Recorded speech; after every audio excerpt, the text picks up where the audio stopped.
Hello everyone दोस्तों, आज अपन एक टॉपिक लेकर आए हैं जिसका नाम है स्मॉल इंटेस्टाइन। तो ये टॉपिक जो है जो बहुत ही इम्पोर्टेंट टॉपिक है और हमने ये टॉपिक लिया है GNM first year anatomy and physiology से, पाचन तंत्र से लिया गया है और आपके जनरल नॉलेज के लिए भी बहुत इंपॉर्टेंट है। और हर नर्सिंग एग्ज़ाम के अंदर भी ये जो स्मॉल इंटेस्टाइन का क्वेश्चन है जो पूछा भी जाता है, जो बहुत ही इंपॉर्टेंट है और आपके जनरल नॉलेज के लिए भी इम्पोर्टेंट है। और कंपटीशन एग्ज़ाम के अंदर भी क्वेश्चन यहाँ से बनते हैं। तो वीडियो को पूरा देखें, बीच में स्किप ना करें वीडियो को, और जिससे आपको पूरा का पूरा वीडियो है वो समझ में आए। तो वीडियो को आप पहली बार देख रहे हैं तो वीडियो को लाइक करें, शेयर करें और हमारी चैनल को सब्सक्राइब जरूर करें ताकि हर वीडियो का नोटिफिकेशन है और आपको मिलता रहे और आप इसी प्रकार हमारे साथ है जो जुड़े रहिए। तो सबसे पहले अपन बात करेंगे स्मॉल इंटेस्टाइन के इंट्रोडक्शन के बारे में।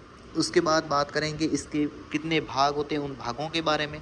उसके बाद बात करेंगे छोटी आंत के परतों के बारे में। उसके बाद इसके फंक्शन क्या है स्मॉल इंटेस्टाइन के, उनके बारे में अपन बात करेंगे। तो सबसे पहले अपन बात करते हैं इसके इंट्रोडक्शन की।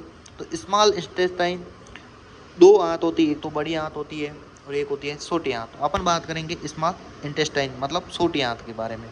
तो इसकी लंबाई की बात करें तो इसकी लंबाई होती है 5 से 6 मीटर होती है और छोटी आंत की लंबाई बड़ी आंत की तुलना में ज़्यादा होती है। एक बात इसमें ध्यान रखना, गौर से आप ध्यान लगाना कि जो छोटी आंत है उसकी लंबाई बड़ी आंत की तुलना में ज़्यादा है, लेकिन छोटी आंत का जो डायमीटर मोटाई है वो मोटी आंत की तुलना में कम है।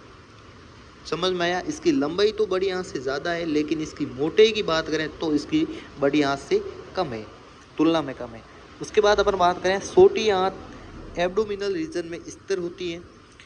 छोटी आंत आमाशय के पाइलोरिक स्फिंक्टर से शुरू होकर बड़ी आंत के इलियक ईसियल वॉल्व ICV तक होता है। उसके बाद अपन बात करेंगे छोटी आंत के भाग के बारे में। तो इसके 3 भाग होते हैं। सबसे पहले भाग है ड्यूडेनम। तो ये सबसे ऊपरी भाग होता है और ये अंग्रेजी अक्षर C के समान दिखाई देता है। और इसकी लंबाई की बात करें तो इसकी लंबाई है 25 सेंटीमीटर। उसके बाद दूसरा भाग आता है जेंजुनम। तो ये छोटी आंत का दूसरा भाग है जो कि ड्यूडेनम एवं इलियम के मध्य स्थित होता है। जो ड्यूडेनम और इलियम है इसके मध्य जो भाग है वो है जेंजुनम। इसकी लंबाई की बात करें तो 2 मीटर है और इसका मुख्य कार्य है भोजन का पाचन एवं अवशोषण करना। जेंजुनम का क्या कार्य है? भोजन का पाचन करना एवं अवशोषण करना इसका कार्य है। उसके बाद अपन बात करेंगे तीसरे भाग जिसका नाम है इलियम। तो ये अंतिम भाग है छोटी आंत का जो कि ICV से जुड़ा रहता है, इलियक ईसियल वॉल्व से, इसकी फुल फॉर्म है। इस भाग में एक विशेष नामक संरचना होती है। क्या होती है? इस भाग के अंदर एक विशेष विलयी नामक की संरचना होती है जो भोजन के अवशोषण में सहायता करती है। कौन? विलयी नामक की संरचना। उसके बाद अपन बात करेंगे छोटी आंत की परतों के बारे में। कितनी लेयर होती है? तो 3 लेयर होती हैं, पेरिटोनियम, मस्कुलर और सब म्यूकोसा लेयर। तो पेरिटोनियम लेयर की बात करें, ये सबसे बाहर की परत है। इसका कार्य है सुरक्षा करना। ये क्या करती है? सुरक्षा का कार्य करती है। दूसरी लेयर आती है मस्कुलर लेयर। तो ये पेशीय ऊतकों की बनी होती है। इस परत में रक्त वाहिनियाँ एवं लसिका वाहिनियाँ तंत्रिकाएँ जो स्थित होती है। इसके अंदर क्या होती है? रक्त वाहिनियाँ और लसिका वाहिनियाँ तंत्रिका जो तंत्रिकाएँ होती है वो स्थित होती है किसमें? मस्कुलर लेयर के अंदर। और पेरिटोनियम लेयर है ये सुरक्षा का कार्य करती है। तीसरी लेयर आती है वो आती है सब म्यूकोसा लेयर। तो ये परत म्यूकोसा एवं पेशीय परत के मध्य होती है। म्यूकोसा एवं पेशीय परत के मध्य होती है। ये परत अवकाशीय ऊतकों की बनी होती है। इस परत में तंत्रिकाओं का जाल होता है जिसके क्या कहेंगे? मिजनर प्लेक्स कहेंगे, जिसको अपन क्या कहेंगे? मिजनर प्लेक्स कहेंगे। किसको? तंत्रिकाओं के जाल को। तो ये भी बहुत इंपॉर्टेंट है। उसके बाद चौथी लेयर आती है जिसको अपन कहेंगे म्यूकोसा लेयर। तो ये परत सबसे अंदर की परत स्थित होती है। नोट के अंदर है कि छोटी आंत में बहुत सारी लसिका परव होती हैं जिन्हें क्या कहेंगे? पैरपेट्स कहेंगे। क्या कहेंगे? पैरपेट्स। इसके बाद बात करें विलय की।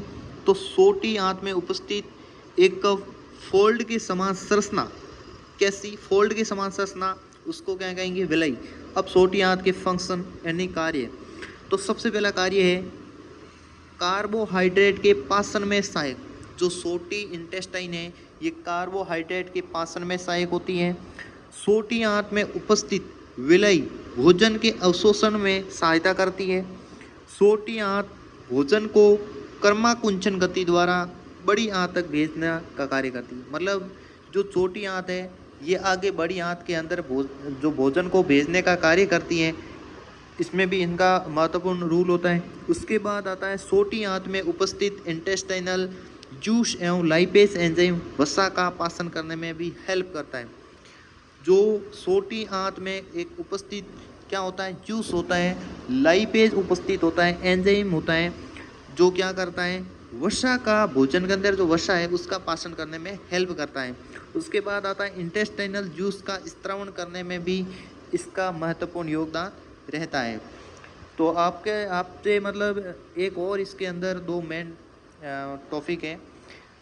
आयरन का सर्वाधिक पाचन है वो किस में होता है। एक छोटा सा क्वेश्चन है कि आयरन का सर्वाधिक पाचन बॉडी के अंदर कहाँ पर होता है, तो वो होता है ड्यूडेनम में। कहाँ होता है, ड्यूडेनम में। और छोटी आंत का सबसे छोटा भाग कौन सा है, तो वो है ड्यूडेनम। जो आपको ये स्क्रीन पर दिखता होगा कि आयरन का सर्वाधिक पाचन ड्यूडेनम में होता है और छोटी आंत का सबसे छोटा भाग कौन सा है, वो भी ड्यूडेनम में। तो छोटी आंत के बारे में आज के लिए इतना ही। आशा करता हूँ कि आपको ये वीडियो पूरा का पूरा समझ में आया होगा। तो किसी प्रकार का यदि डाउट है तो आप वीडियो के कमेंट बॉक्स में कमेंट ज़रूर कर सकते हैं। और आप हमारे वीडियो पर पहली बार हैं तो वीडियो को लाइक करें, शेयर करें और हमारे चैनल को सब्सक्राइब ज़रूर करें, ताकि हर वीडियो का जो नोटिफिकेशन है जो आपको टाइम टू टाइम मिलता रहे। धन्यवाद।